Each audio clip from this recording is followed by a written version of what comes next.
When bands put out records, those records were intended frequently to take us on a journey.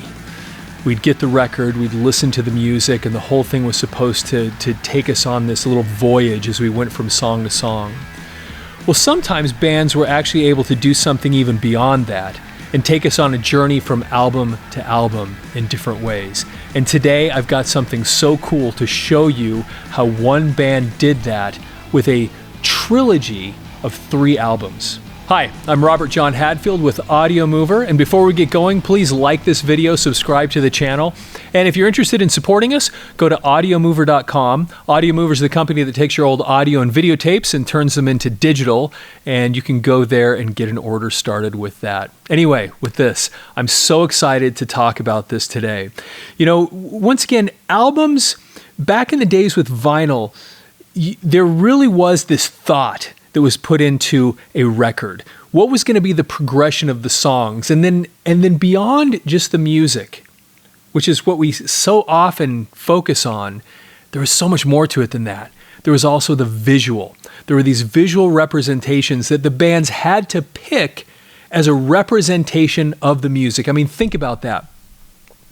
You're a musician putting music out, and you have to pick one picture, one image that has to represent that entire album. It's totally different than today, of course, where you've just got media coming out of your ears. There's so much media.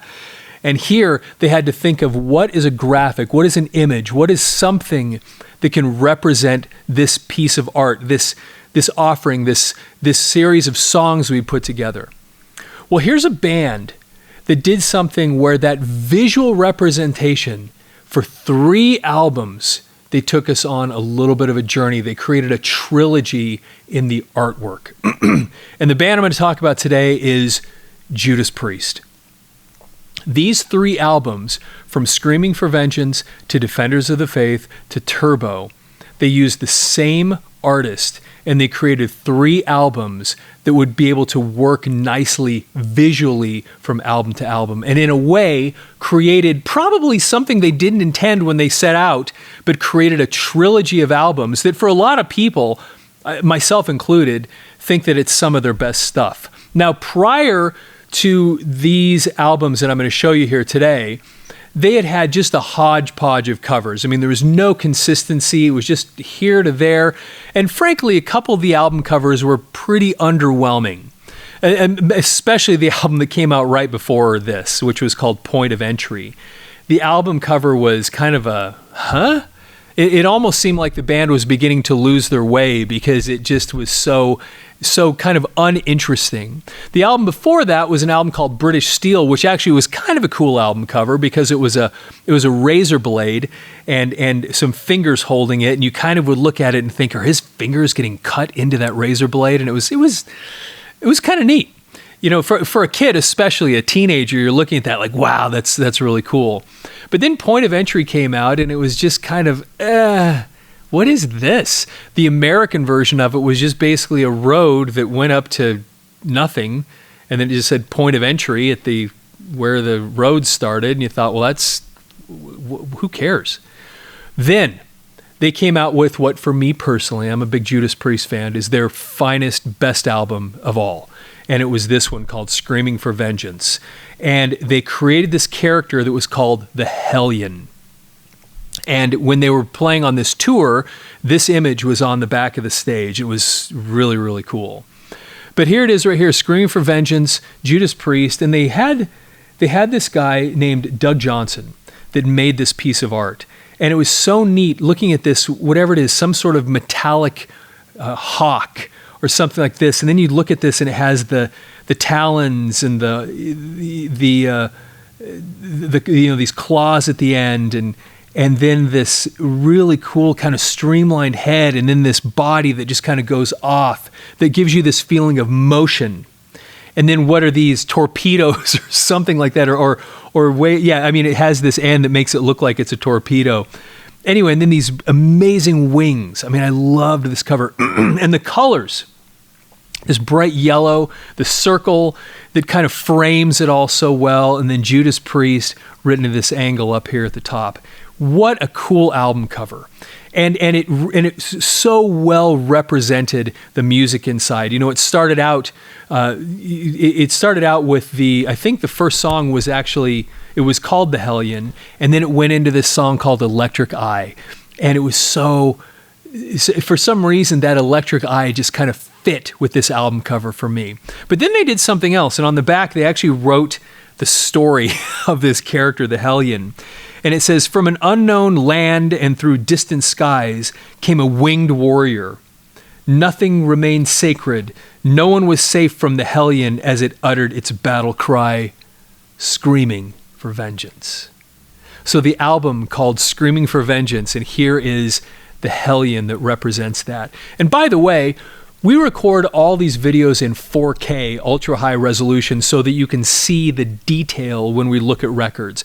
So if you have the choice, get on a 4K television and watch them there where you can see all this detail really clearly. Or if you're watching on YouTube, I know this doesn't apply as well at TikTok and Instagram and some of these other platforms, but if you're watching it on YouTube, there is a setting down there that will allow you to watch it in as high a resolution as your monitor will allow. So check that box so you can see what we're looking at really, really clearly. So anyway, that's Screaming for Vengeance. Well, then the next album that they put out was an album called Defenders of the Faith. And look at what they did here. A similar thing where you created this character, and it had this similar kind of look to it as the other album did. It had these claws. It had this whole kind of metallic structure to it. And then once again, you had these same images that gave it this feeling of motion coming into the screen. And it was just once again, so cool. Judas Priest, Defenders of the Faith. And it was a little different. Instead of having that yellow background, we had this black color framing this. And then you have these little things that clearly just broke through something as the pieces are falling off right here. But then here's Defenders of the Faith. And what a cool looking graphic. And then over here, instead of missiles like the other one did, it has these guns. What does all this mean? I don't know. But then you flip it over and same thing. They have a story for this character. And this character is called the Metallion, rising from darkness where hell hath no mercy, and the screams of vengeance echo on forever. See, tying it back to the previous album, only those who keep the faith shall escape the wrath of the Metallion, master of all metal. The Metallion, master of all metal. And you can see here, like they did on the last album, which we didn't look at really closely, but you even have these same motion images going on to the backside of the album. And once again, I don't know that they thought this through, but they got this same artist to come in and create another album cover that would follow that same kind of pattern. And if you're familiar with Judas Priest, here's that kind of iconic image that they have in a lot of their stuff right there.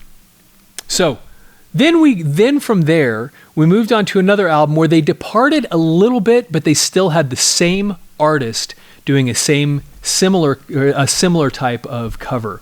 And it's where you move into Turbo. Now, a lot of people, I know, we're not talking about the music today, we're talking about the cover.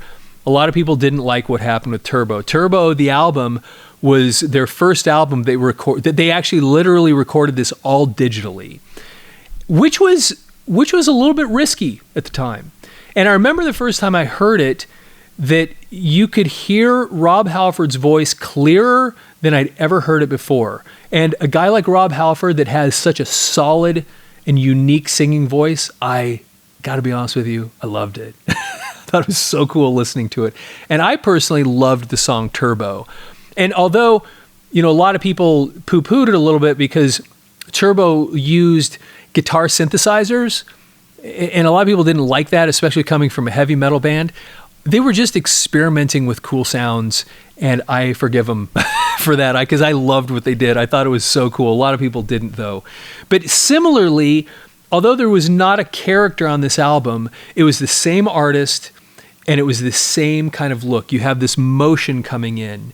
And of course, when you understand this, there's a little more of a sexual innuendo involved here, or at least I'm assuming so, based on the name of the album and the lyrics in the song Turbo Lover. But you have this cool, once again, this cool image with Judas Priest written up in the corner, and then the hand and the fingernails and all this stuff that gives you that same imagery, that same kind of feeling that comes out of this. This one was a little different on the back. Instead of having the continuation of the motion, they had a circle, kind of like they did on Scream for Vengeance, that framed something, and then they have that similar hand on the back here doing this, what looks like a tire skid of some sort through somebody's back. So anyway, this was, and like I said, a lot of people didn't really like this album. I can't say that I loved the album, but I really loved the song Turbo Lover. But it was a cool thing because here's a band that, and I don't know that they intended to do this, but it was so cool when a group was able to do something like this, where each album cover would be almost part of a story. And of course, these first two really were a story, because the next one referenced back to the first one. And so that was kind of a cool thing. So you would have other bands who would do this kind of thing. Journey was a good example. Journey had that little scarab that kind of went from album to album to album. And when they finally abandoned it, it was kind of, at least for me, it was kind of a letdown. It felt wrong that they did an album that didn't have that little thing. But it was so cool to find bands like this. And Judas Priest, when they did this little trilogy of album covers that were done by Doug Johnson, it was so cool. I thought this was just awesome. And it was another way of appreciating or giving the album something to hold on to, for lack of a better word, where you would listen to this album and you would look at this cover, and as you looked at it and you soaked in the album cover, it spoke to you in a way. Like I said a minute ago, this image represents, I listened to the song Screaming for Vengeance, and somehow this picture works. I listened to the song Electric Eye, and this picture works. And this album, I saw them on this tour. They actually made the entire stage this character. And I don't remember, I think it was this arm that when they did Hellbent for Leather, when Rob Halford comes out on the Harley Davidson, the arm lifted up, and then the motorcycle came out from under that arm. So they really incorporated these images from this particular artist into what they were doing. And it was a really, really cool thing when a band was able to find that kind of continuity, where they'd go from album to album and really take you as a listener and as somebody that loved a band on a journey like this. So, and the artwork was, imagine you are the person that created the music, and you have to come up with a picture that has to represent all of the music on this album. And what do? Well, at least for these three albums, Judas Priest came up with, they found an artist and they found these images that they felt like represented that. And then we as listeners would get an album like this, and we would just sit and study the picture and look at all the details, look at the talons, look at all the little things. Is this a gun right here? These are these metallic representations of feathers and the wings. And then similarly here, you have these patterns that are in here, and these horns, and what looks like a helmet almost on this thing. And then the what looks like tank, I don't know what you call them, but this thing that looks like this is built from a tank. And then you have on here, looking at the details in the fingernails and all of the different things that give you this great feeling of motion. Anyway, this was really cool stuff. And it's part of the stuff that we miss out on when we don't have this type of connection to music anymore. And I don't like sounding like an old person saying, well, back in the old days, but there really was something to this. There was something where you, as a young person, as a teenager, you were engaging with visual art, and you learned to appreciate it. And you would notice things like this where they would take you on a journey from album to album, and it improved your ability to appreciate artwork and appreciate storytelling. And it was something special. And not just that, but before I took these out, I have these in plastic. So I've taken this art and I've learned how, since being a young person, learned how to preserve it and take care of it and appreciate appreciate the artistic endeavor that was undergone by this band. Anyway, if you like these videos, please like the video, subscribe to the channel, and a great way to support us is to go to Audio Mover, go to audiomover.com, and that's where we take your old audio and videotapes and we convert them into digital, and you can get an order started there. And I'd really love to hear if you have, if you remember not just these albums, but other albums. Were there other bands that you listened to or musicians that had that kind of thing where they would go from album to album, they'd have a consistent storyline, or they'd have something that really took you on a journey, or they used a consistent artist where you would have that same kind of thing over and over that would give you this continuity? Or did you have specific album covers that spoke to you in some way, something that you thought was amazing? Because it can give us recommendations on things that we can bring out. We have thousands of records, and it would be fun to bring some of those albums out that you're familiar with, that you liked, and talk about those as well. Anyway, like I said, go to audiomover.com. With that, have a fantastic day.